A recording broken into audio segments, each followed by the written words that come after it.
What's going on, you teasy? Man, what the hell going on, you guys? Shit. Look, I know y'all read the title. You read the title? You read the title, so I ain't gotta explain what y'all read the title. So today what we're gonna be doing, guys, is story time. Cause it's late. The kids ain't around. And now I can talk with y'all. Mano a mano. Talk with y'all mano a mano. I know a lot of the people now at this stage of my YouTube channel, a lot of the people that watch it are just links that I've sent through Facebook and stuff. So a lot of it is like close-knit family. I ain't got to fluff yet. You know what I'm saying? It ain't got big to where I'm communicating with a broader audience. But I'm sharing these details anyway because some people might be confused. You know what I'm saying? Clarification. Without further ado,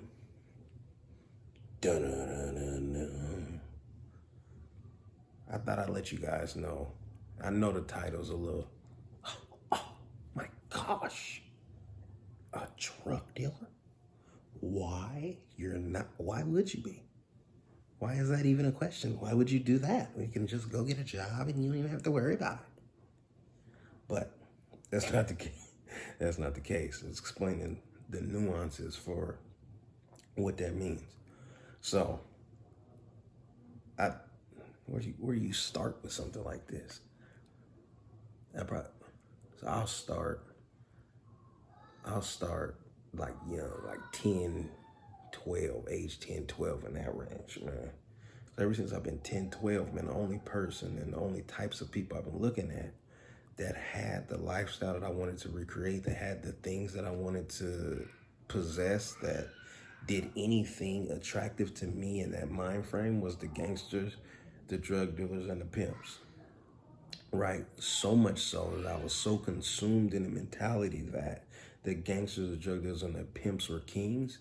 I never, ever even created a reality where anything outside of that existed. I mean, there was the rappers and stuff like that, but like I never truly wanted to be in like the NBA or nothing like that. I wanted to be on the N1 team, play basketball with Hot Sauce and Professor.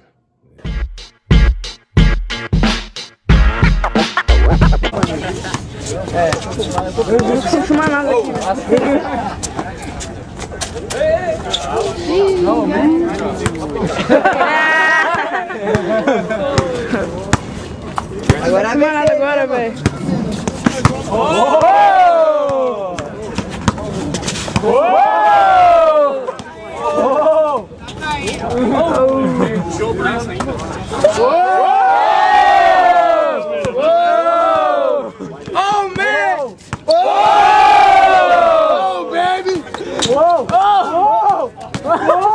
Y'all, that went right over your head. You don't know nothing about the N1 mixtapes. I know my son don't, but man, from that age, it was so attractive to like possess a certain level of fly, a certain level of pizzazz, you know what I'm saying? To command a certain level of respect on the streets. And then as I got older, because of the circumstances that I had to survive when it comes to poverty, and then immediately jumping into, okay, now my life's getting kind of settled. I went to a different school every year. You know what I'm saying? So I didn't have a consistency. I didn't have any like built up kinship towards anybody. And the only thing I ever wanted to be was a drug dealer, a pimp. Yeah, that's, you know what I'm saying? Because when you're a gangster, you sell drugs, you pimp. So those are all nuances underneath the beginning umbrella. But I mean, I'm gonna insert some old pictures right here for you guys.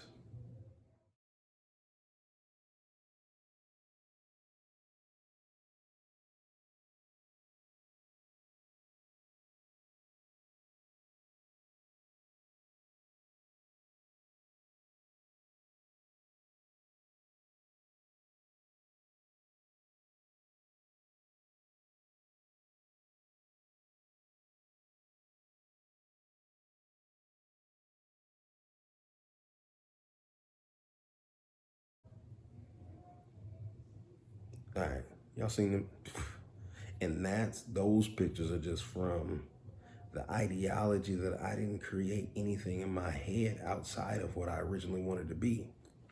But so look, pin this. I wanna, eventually I grow in high school. I grew to love sneakers. Like once I wasn't so poor to where I was trading shoes and begging for shoes every Christmas. I completely fell in love with shoes. I went to having 4 pair of good shoes and then scrubbing Chuck Taylors and repolishing Air Forces to 40 plus pair of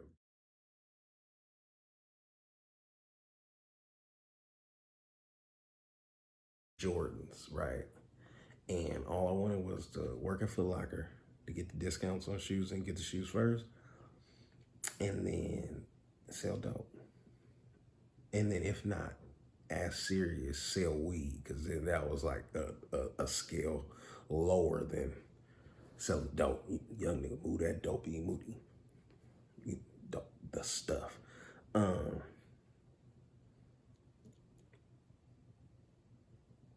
it was so easy to fall into that cycle that somewhere along the line, man, I got this grand gesture in my head that if I'm able, as I'm starting to have kids, I had the first one at 16, the second one at 19, so I'm 19 turning 20. But I'm like, if I'm able to go against the grain and create a life, right, separate from illegal activity, separate from the streets,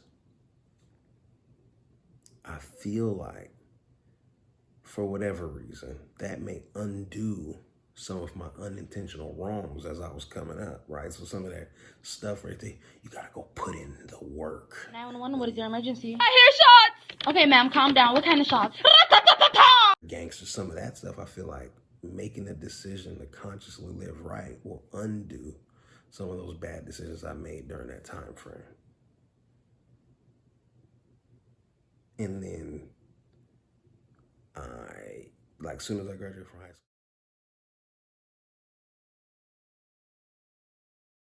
school, the first job I applied at was Pizza Hut. They wanted me to drive my car. My car was dope. I'll insert a picture of that motherfucker.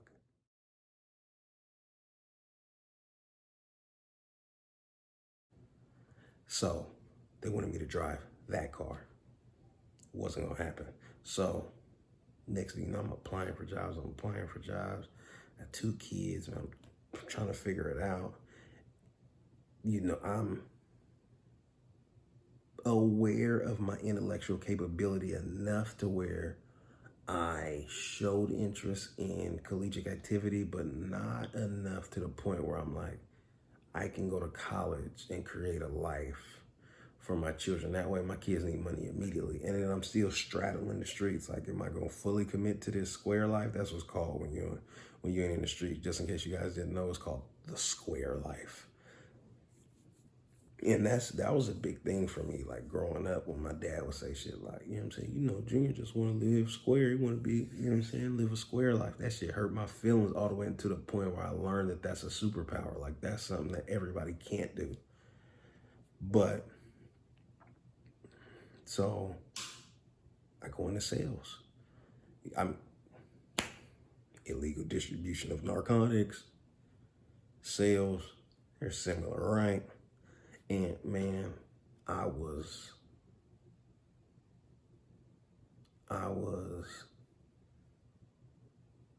incompetent. I was an incompetent competent, right? Meaning I didn't know why I could do certain things in the sales arena. I didn't understand the language, the ABCs of selling, none of that. I just went in and was kind of dope. Like, not supremely good and not horrible. I was just kind of dope. So I bounced around. Some stuff I want to do, some stuff I don't want to do. And I usually always ended up at zero because I hedged my bets, hedged big bets, right? So let's say I get a big commission check, I'm still ignorant to the delicacies of financial literacy. I don't know what the fuck to do with the money. I can't invest it. I can't make it bubble. I can't make it double unless it's illegal. So then I'm like, okay, do something illegal. Spend time away from your kids. No, I don't want to really do that. So then I'm just constantly consuming with the bullshit, just buying stuff, buying cars, gold teeth, rims, all the stuff. And I keep going back to zero. I keep going back to zero. You know what I'm saying? Get a different job, keep going back to zero. Get a different job, keep going back to zero. Get another job, keep going back to zero, right? And then as this stuff is going on, I'm dealing with, right, relationship issues and stuff. In all honesty, this is, now, I'm looking at you. Now I'm looking at you. This is the part of the video where a lot of us men need to identify that because we have, or because we're unprepared to deal with the nuances of life, we grow up and exude and exist as pieces of shit. Yeah. You. We gotta admit that we put our black women through so much by exuding this mentality that we know what the fuck we're doing when we don't. We don't know shit. We don't know how to do nothing. We don't know how to create anything because a lot of us have never been taught and shown how to, right, emotionally even prepare for these things. So, you know, some people, some men are better at it than others and so on and so forth, but there's a large number of I'm sorry's that need to go out like, hey, listen, you know what I'm saying, baby, listen, you stayed down. I was retarded. Because if I think back even to 5 years ago, you know what I'm saying, there's 100 things on the top of my brain. I'm like, dude, you are so fucking stupid. So 5 years ago, I was 25. So then 5 years before that, I was 20, right? All of these, but you're a grown ass man and you knew better. You know what I'm saying? So it's just, so anyways, going through this period of constantly having to go back to zero and keep getting jobs and not wanting to reach out for support. It's definitely trying as a person that knows that they could be successful in the streets to not do it. Right? That's psychological warfare for a person that knows that like, I know I would be good at selling drugs. I know, like bare minimum. You know what I'm saying? I'm not saying, oh, you know, pop. Like the people that get on DJ Vlad's, the people that get on Vlad TV. Yeah, man, I had them bricks, man. No, but a cool, you know what I'm saying? A cool 6 figures. You know what I'm saying? That just mathematically in my head, every time I turn down the idea of the streets, I'm turning down a cool 6 figures.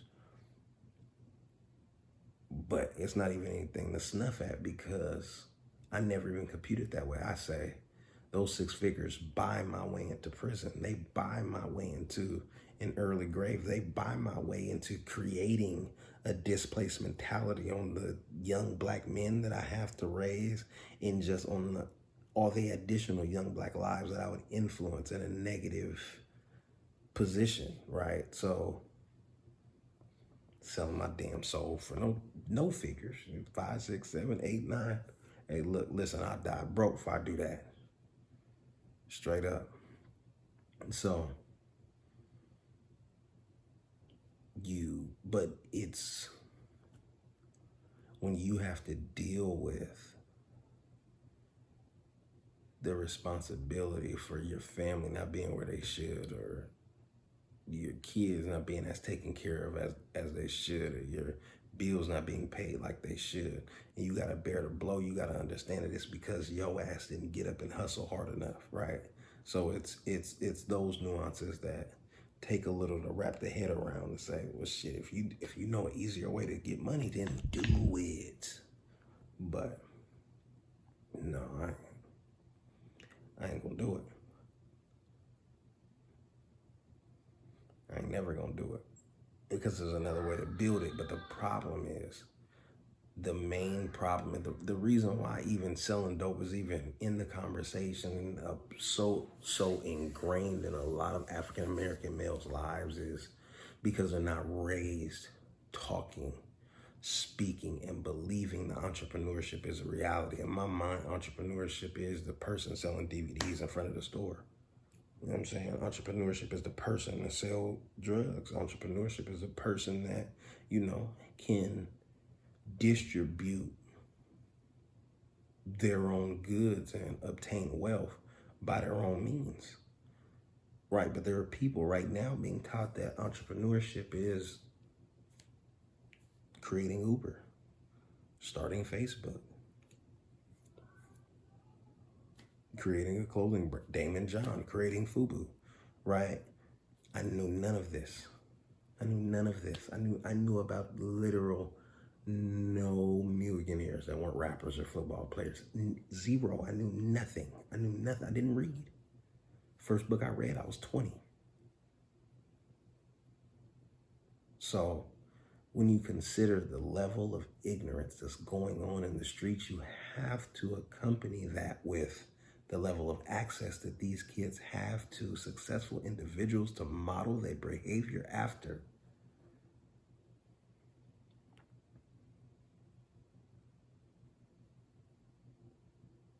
If you'll never see success, you can never recreate it. And the job of the youth is to see what's possible and not only recreate it, but reimagine it so they can digest it and make it their own. But if you never get that opportunity, then you're only left to the successful individuals that you can touch, that you can see, that you can model. And the unfortunate reality is in a lot of communities, they're the robbers, they're the drug dealers, and they're the pimps. They're the people causing havoc to the communities that they live in. But on the outside looking in, if you were to see them, these are the coolest motherfuckers on the planet, and that's the problem. That's the problem.